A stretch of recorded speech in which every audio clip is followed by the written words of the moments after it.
all. It is after 10. I think it's after 10:15, 10:30 on Sunday, January 9th. And this is going to be kind of random. I don't have the slightest idea what I would be singing today. I guess I just wanted to rant a little bit about a couple things. First, I just wanted to say something about a topic that I have brought up in my videos before. And it is the topic of accessibility. Accessibility for people of all abilities, as far as applications, websites are concerned. Technology has come a long, long way to make sure that people, in my case, I can only speak for people with visual impairments, but this is related to all. But I can definitely speak for my situation. And technology has come a long way, but technology is not magic. And in order for technology to work well for everyone and to be inclusive, you as a web designer need to make sure that when you design and when you update, because it's not just the web designing, but when you update an application, you need to take into account not just the experience of those who can see the screen, but the experience of those who can't. And like I said, a lot of applications and websites do take this into consideration. I've said this in the past, and to them, a word of thanks. For instance, I can say that Netflix and Apple TV both have audio descriptions for movies or some things, like especially action movies where a lot of things happen really fast.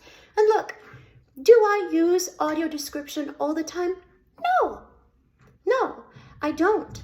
Sometimes I do, sometimes I don't. And I am different from any other sightless person, you know? So, but it is there. It is there, and I use it. And other people in my situation use it. And I think, Apple and Netflix, because those have been two applications that are accessible, usable, and some applications, when you upgrade them, they just don't take into consideration the needs of those that do not experience the internet in the same way. It's not out of malice, it's out of lack of information. And if you only knew that how many resources there are to make sure that people are able to do better with their sites so that they can reach more customers, they can reach more people. The Carroll Center for the Blind in Massachusetts, American Foundation for the Blind, the National Federation of the Blind has resources. So many people, so many organizations that can help you in a cost-effective way. Oh, because of course it comes down to money. It always does, right? So it doesn't have to. You know, there are cost-effective ways of making things accessible and usable. Some of us, sightless or blind people, work and have to use Zoom, for instance. Zoom, you have some ways to go as far as accessibility is concerned. In the last upgrade, the screen display for me is quite complicated. I don't know how it's been for other people. Again, we're not all the same, okay? Just because sometimes I get these things of, oh, you're blind. Oh, you know so-and-so? She's blind too. It's like, oh, I'm a diabetic. Oh, do you know so-and-so? It's the same idea, people. Okay? Yes, we are a minority, but we're a strong minority. And I hear a lot about inclusiveness and a lot of protecting the rights of people of various races and sexual orientations, and I agree. I agree with all of that. But I seldom hear about inclusiveness of people of different abilities, and especially visual abilities. What I often hear is a question that, oh my gosh, makes my blood boil. Can't someone help you with that? Okay, that's a cop-out. That's a cop-out. I live alone. Okay? And many others do as well. We don't have immediate access to someone who can help us. Okay? We are not helpless individuals. And so technology needs to continue to trudge along, to make it better for everyone to have an enjoyable, workable, useful experience on the web. And this is true especially, I started a great job, part-time, but great, at Suffolk University, and I just found out that they're going online again, back to virtual for the first 2 weeks, as I'm sure many of your companies and other universities and schools may be going back. So you know how frustrating that is. That's a feeling that's common to many of us, at least. I'm not alone, regardless of whether you can see, walk, hear, whatever. But in my situation, it's harder in a sense that Zoom now has a different display that I have to figure out, and I've managed to. But also I'm gonna have to deal with Zoom rooms. Zoom rooms are not accessible the way they ought to be. So I'm gonna have to figure out how to deal with that. I have bypassed some inaccessibility issues, but I'm not a guru. I'm not a technology guru by any means. The things that I managed to do, the ways in which I managed to get through the inaccessibility sometimes are just out of sheer desperation. So that's how I managed to learn a thing or two.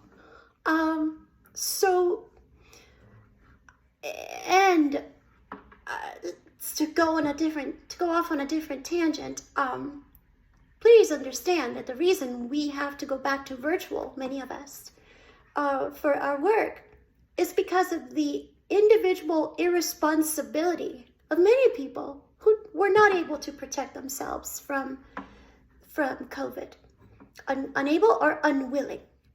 Many people, I'm sure that they did not seek it, so I understand. I don't want to make it a blanket statement. Many people may have gotten COVID because of the irresponsibility of others. But thank you to those who don't vaccinate. Thank you to those who gather randomly without care for others. This is a world problem. It's not an individual situation. Anyway, so this is a difficult time for all of us, and although my main rant is about inaccessibility and technology, I also want to say that this is our world, and we should all be able to access the same things. And if you think I sound like a socialist, well, so be it. I at this point, I don't really care how I come across, because that's certainly not what I mean. But I do think that everyone, regardless of anything, is, as long as you lead a good life and whatever, and you you try to do your best. Everyone deserves access to everything in life, regardless of all the things protected under the law. It's very interesting that disability is always at the bottom of the list of that list. If you read the list of things that are protected under the law that people should not discriminate against, for the most part, you will find disability at the very end. Look at that list sometime. Anyway, like I said at one point as the subject for one of my earlier videos, and I'm sorry to copy some of it from a very worthy movement, Blind Lives Matter. I'm gonna have to sing a song that I've already sung online, but since it's morning still, I guess I'll do it.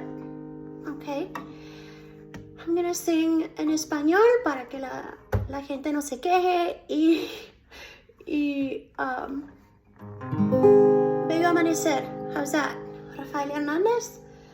Beautiful dawn, describing how beautiful the sunrise and the dawn is in the island of Puerto Rico. Gente de Puerto Rico, cuídese, ok? Continúe cuidándose porque ustedes iban bien. Todo iba bien, ok, así que cuídense para que todo el mundo pueda regresar a la escuela presencial y just be kind to each other. And one way to be kind is to vaccinate, to boost, to not gather in huge gatherings. And another way is to make sure that everyone has access.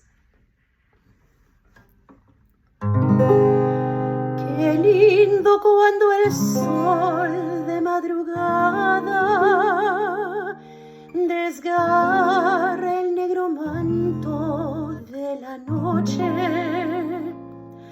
dejando ver su luz desparramada en un bello amanecer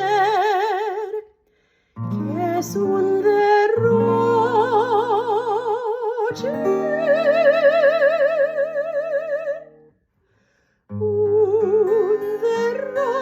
de luz y de poesía, un concierto de sol en la mañana. Qué bonitas son las noches en mi islita y qué bello amanecer el de mi patria.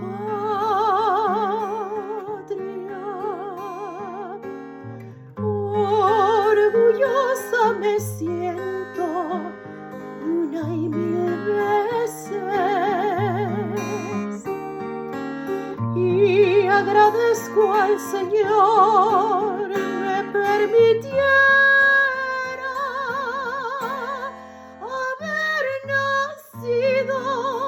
en esta tierra tan hermosa, en esta tierra donde mis ojos vieron la luz por vez primera, haber nacido en esta tierra tan hermosa, en esta tierra donde mis ojos vieron la luz por vez primera.